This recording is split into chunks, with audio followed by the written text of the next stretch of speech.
ไมซ์เกมคุดให้ทัดสุดสมจริงที่น่าลอง พวกเจ้าเห็นเบคอนคนนี้บ่ โอ้ได้เป็นคนใหญ่อยู่ไม่เกิดในมื้อนี้สมมติเป็นคนงานคุดเมืองแห้งอ่ะก่อนเริ่มต้นมันก็สิให้พิกแอคคีเมียงอันนึงกับเรดาร์อันนึงนะลองสแกนวันนี้เฮ้ยเจอมากุดอ๋อมันเป็นแบบอันให้กดทึกสีเขียว แต่แล้วเราได้เป็นสิ้นเราจะเป็นแร่สังกะสีโอเคมันให้เราไปอันขายแร่นะได้มา13จากนั้นเราก็สามารถซื้อพิกแอคมาอัปเกรดได้นะนี่เดี๋ยวเราต้องไปฟาร์มต่อนะ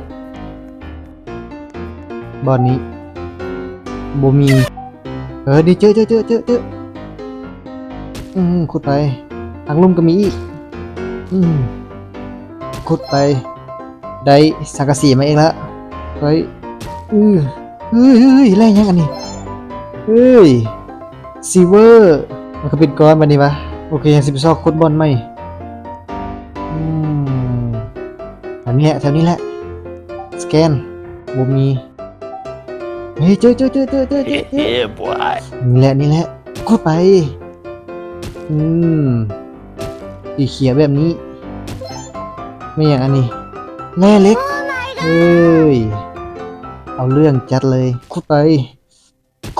เรียบร้อยนิกเกิลแถวนี้มีอีก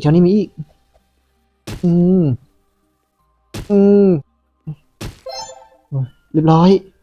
เฮ้ยแซฟไฟร์สีฟ้าเอาเรื่องจัดเลยได้มาทั้งหมด231เฮ้ยโอ้โหอันนี้อันคุดไม่ราคา500ไหนไงโอเคมีความคิดดีๆแล้วอัดสกุลลงไปทางลุ่มเพราะว่าทางลุ่มมันแห้งเล็กแห้งหลายเดี๋ยวเราจะหาจุดดีๆกันประมาณแถวนี้มีแน่นิดนึงกับคุดลงไปทางลุ่มเลย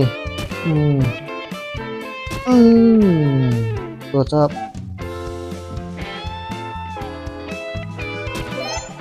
ได้คอปเปอร์ได้ทองแดงเลยเฮ้ยเจอแล้วสีเขียวมาแล้วแร่สีเขียวเฮ้ยได้ทองโอเคมันถึงมาชั้นนี้แล้วตอนนี้ของประสมบัติขุดได้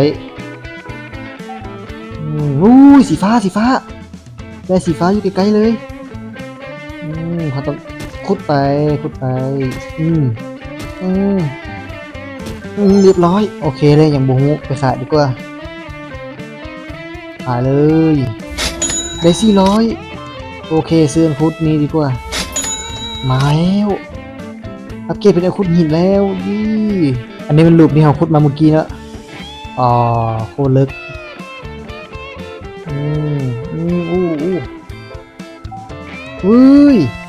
ได้รับสีม่วงแต่พีเอ็กกระจอกเกินขุดบ่ได้เสียดายวะเปลี่ยนบอลขุดดีกว่าเจอทางเทิงก็มีโอกาสเจอแร่ดีๆคือกัน3แร่จัดไปดิบอมันแร่เหลือนี่ได้3อันมาพร้อมกันเลยหรือว่าซีเอสแบกแนวอะขุดขึ้นไปทางเทิงอย่างเดียวน่าสนใจโอเคได้ไอรอนแกนี่สีฟ้าเอ้าเจอทางเทิงได้จังไหนวะสีฟ้ากุดไปนี่นะอย่าได้เอมเมอรัลได้ทองเว้ยไปดีง่ายก่อนเลยกดรัวๆง่ายก่อนโอเคมันผสมกุดอะไรละทำสุดแต่ท่านี้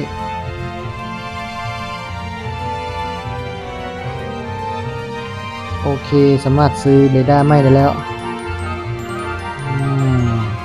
จัดมาเลยนี่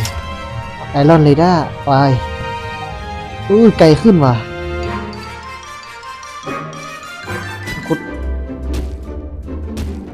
กดรัวๆ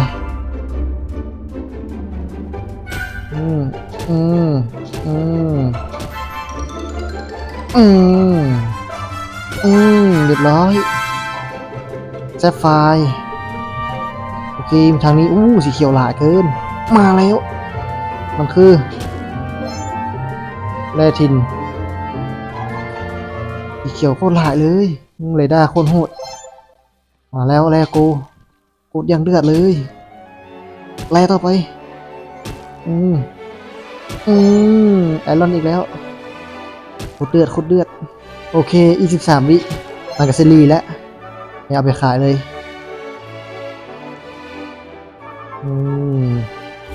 ได้มา300ได้น้อยแท้คนนี้เองอย่างไรปะอ๋อคราฟพิกแอคแต่มันก็ต้องใช้แร่หลายๆอย่างใครว่าอยู่นี่พูดไปมาละสีม่วงยังก็มีอีกกำลังไปฮะสีม่วงจ้า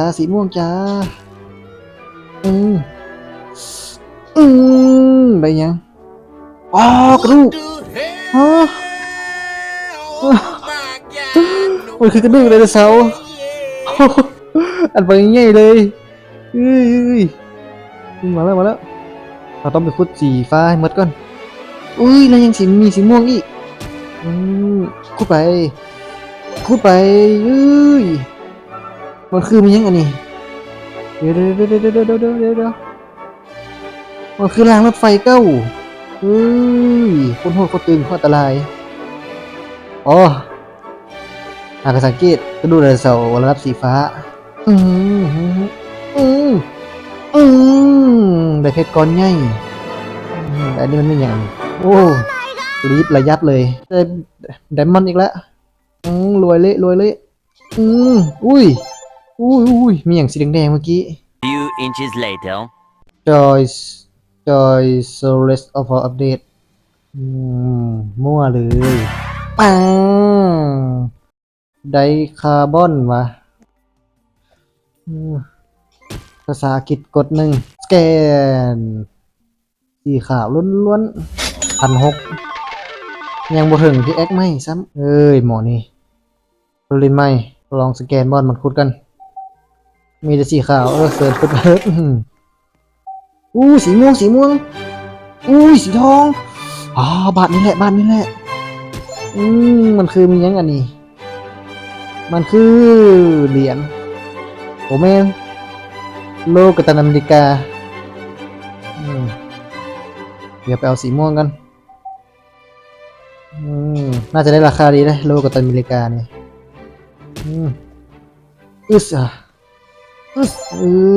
มันคือมันยัง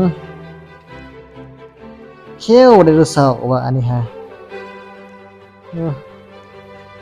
สแกนสีทองอีก30 วิก่อนมันจะดี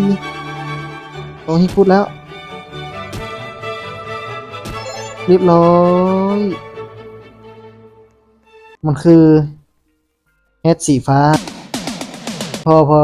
ถ้าใครอยากเล่นกันเข้ามาจัดได้นะโคตรเพลินเลยพวกเจ้าเห็นปุ่ม Subscribe บ่กระทืบอย่าลืมกระทืบ Subscribe